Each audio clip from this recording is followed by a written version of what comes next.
Hello, everyone. Hopefully, all of y'all are doing well. And I do truly mean that. I know we all been going through some things, but let's just focus on this recipe for now. We're going to be using the air fryer today. I'm going to roast off some Brussels sprouts, some carrots, and some summer squash, along with some easy lemon pepper wings. So let's get started. For the exact measurements to this recipe, be sure and check out gdseasoning.com. The links will be below in the description box and pinned at the top of the comments. You just look down there before you get to typing. All right, so I'm going to start with some Brussels sprouts that I got out of a bag, and they certainly do need to be washed, and you know why. So take them out. I put them in a strainer. This is about a pound, maybe a pound and a half. I just have them in a strainer. I'm just going to rinse them off really good. Now I'm going to cut the bottom of the stem and then cut them in half. Really simple, really easy. Just give them a trim. And then we're going to go back to the sink and give them another rinse. The reason why is because Brussels sprouts are like small cabbages. And sometimes you may have a little dirt and debris in the little crevices. So make sure you hit them again to make sure they're rinsed out really good. After I give them a good rinse, I'm just going to shake off the excess water and we'll move on to the next steps. So I've been taking care of Sophia Petrillo, my mom and my dad. For those of you who are new to my channel, my dad is 89 and I have an 84-year-old mother. So my hands are quite full. There are my carrots. I have 2 large carrots that I've cut into 1-inch pieces, and I have 1 summer squash that I just sliced up. Just make sure everything is about the same size so they'll cook evenly. So I'm just going to pour over my Brussels sprouts into a big bowl with the other vegetables, and we're just going to give them a big toss with a few tablespoons of olive oil or grape seed oil or whatever oil that you have. The seasonings are a half a teaspoon of dried oregano, 1 teaspoon of granulated garlic. Then I have 2 teaspoons of dried thyme, and I have 1 tablespoon of Grand Diamond all-purpose seasoning, which you can check out at gdseasoning.com. Now, of course, you can feel free to use any seasonings that you have on hand. We know right now not a lot of people are going back and forth to stores, so use what you have.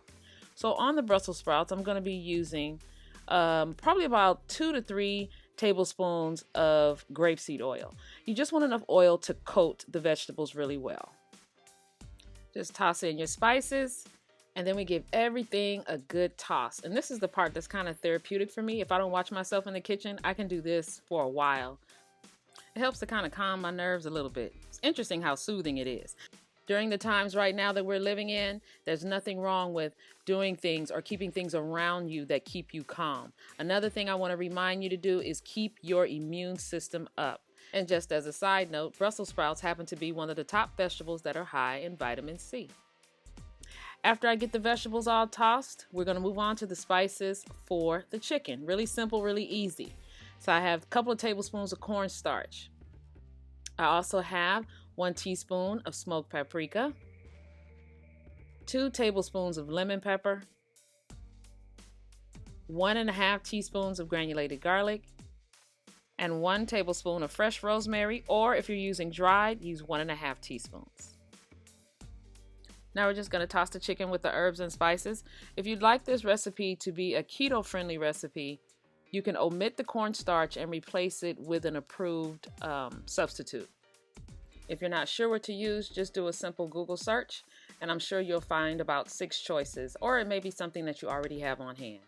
Quite frankly, I was just trying to get something in the air fryer so I could eat lunch. Really, that's really what this was about, and I decided to turn on my camera and get this video done. I'm oiling up the racks on this air fryer because the first time I used these racks for chicken wings, they stuck horribly. I mean, to the point where it completely ripped the skin off of the chicken wings. So I started to brush oil on these racks, sort of like seasoning them. Like the more you use them, the better they get. So that's what I started doing, and it works out much better when I do this. So the air fryer temperature that we're going to be using is about 360 to 370 degrees. If you use the regular oven, go with 450 degrees. Everything will roast up and brown just the same. Remember, these air fryers are simply convection technology in a smaller unit. You can buy convection technology in a regular oven. You can always buy ovens that have that capability. The only reason I'm saying that is because somebody got mad because I baked a cake in it. But I'm just letting y'all know that's all it is. and you can use these ovens for other purposes than what you think. Use them for more, get more bang out of your buck. You spent the money, you might as well use it. So the vegetables are done. I'm just going to put them on a plate, and I'm going to sprinkle them with some Parmesan cheese that I had left over from some Italian takeout. So that was a good topper. It just so happened this day I was cooking on a different temperature, so my vegetables got done first. So you can actually time this to where everything comes out at the same time. So I only left my wings in there for about another 5 to 8 minutes. So it wasn't that bad. So there are the wings. Now I want to check them to make sure that they didn't stick really bad, so that brushing the racks with oil seems to work for me. If you have another trick, be sure and try it. See, that one was kind of sticky, but the skin was still attached. Okay, so I was happy with that. I hope you guys really enjoy these simple, easy recipes that can be done in just a few minutes, and use the ingredients that you have on hand. I appreciate you joining me and cooking with me. You know I appreciate it when you come cook with me and hang out.